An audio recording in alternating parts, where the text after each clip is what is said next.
नमस्ते. गणगण गणात बोलते स्वाद गाथा या माझ्या चॅनेलवर तुम्हा सर्वांचे मनापासून खूप खूप खूप स्वागत आहे.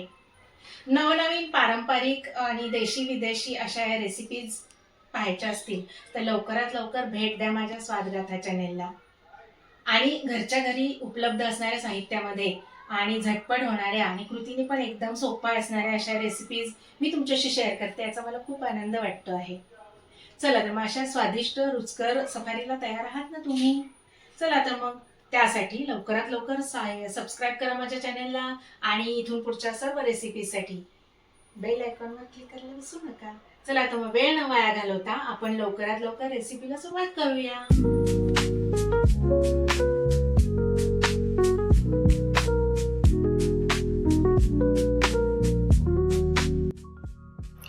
आज आपण बनवणार आहोत तिखट चंपाकळी. चंपाकळी तिखटाची. तर त्यासाठी मी काय काय साहित्य घेतलंय ते दाखवते. इथे एक सपाट वाटी मैदा घेतला आहे. त्याच वाटीच्या मापाने चना डाळ पीठ म्हणजेच बेसन. त्याच वाटीच्या मापाने इथे पाव वाटी तेल घ्यायचं आहे. हे आपल्याला मोहनाकरता वापरायचं आहे. हे आपल्याला कडकडीत गरम करून घ्यायचं आहे आणि मग ते पिठामध्ये टाकायचं आहे. थोडीशी हळद घ्यायची आहे. इथे 1.5 चमचा ओवा घेतला आहे. हा आपल्याला वाटून घ्यायचा आहे.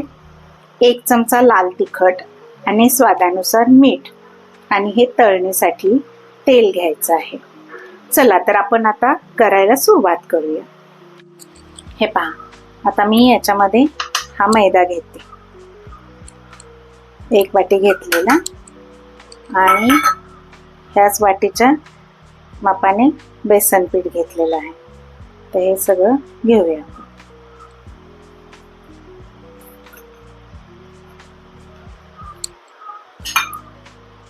हे मिक्स करूया.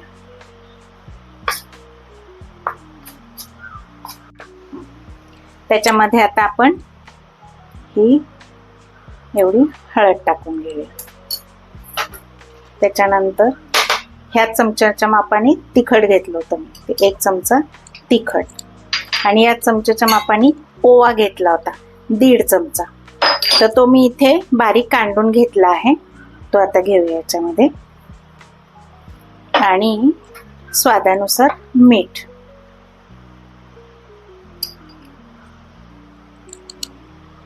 आता हे सगळं एकत्र व्यवस्थित कालवून घ्यायचं आहे.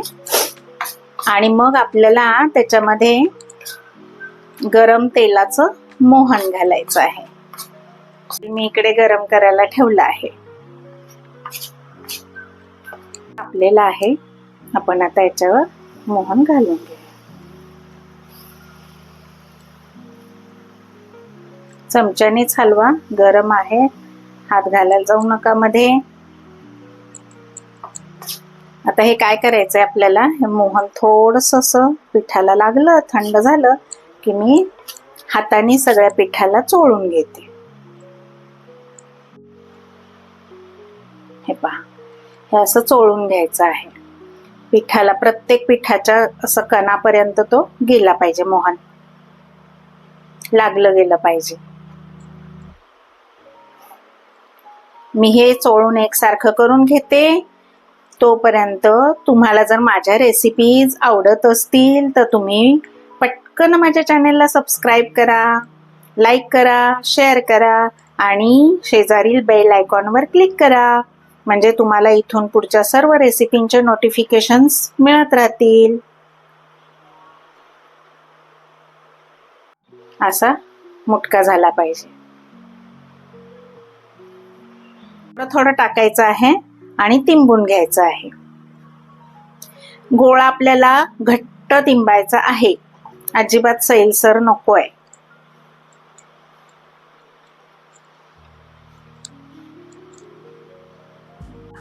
असा घट्ट गोळा तिंबायचा आहे.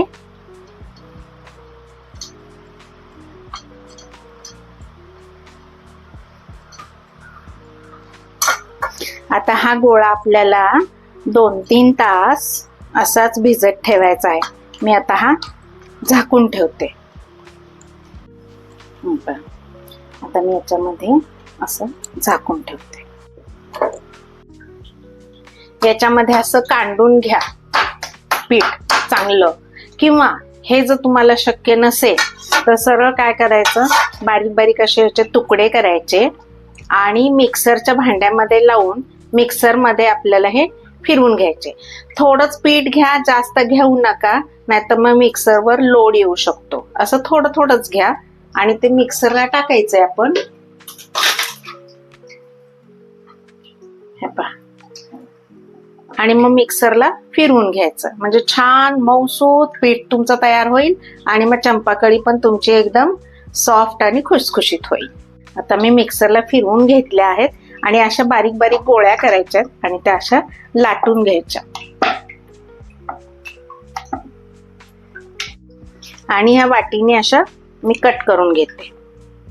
तयार झाला पुरीचा शेप. आता काय करायचंय, आपल्याला ही चंपाकळी करायची आहे ना, तर सुरीने असे काप द्यायचे. कडेला पूर्ण नेऊ नका, नाही तर कट होईल. जो सर्कल आहे त्याच्या बरोबर मध्येच असे काप द्यायचे आहेत.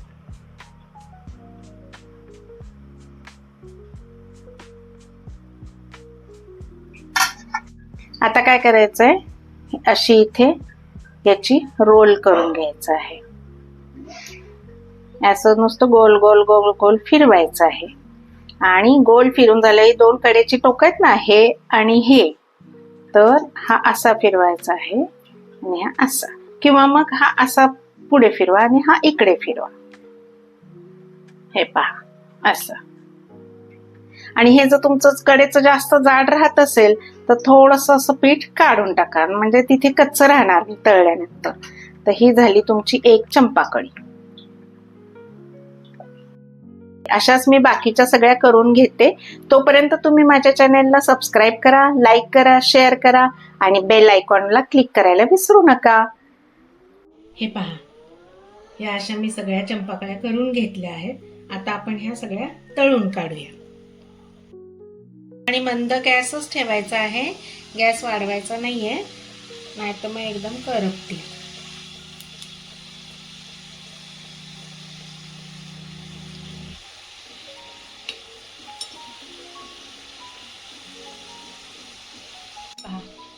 अशा बदामी रंगावर छान तळून घ्यायच्या आहेत.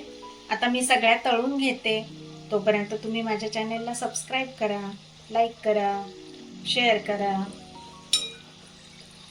खमंग खुसखुशीत अशा ह्या चंपाकळ्या तळता तळताच एका बाजूने काढते आणि एका बाजूने संपतायत माझ्याकडे.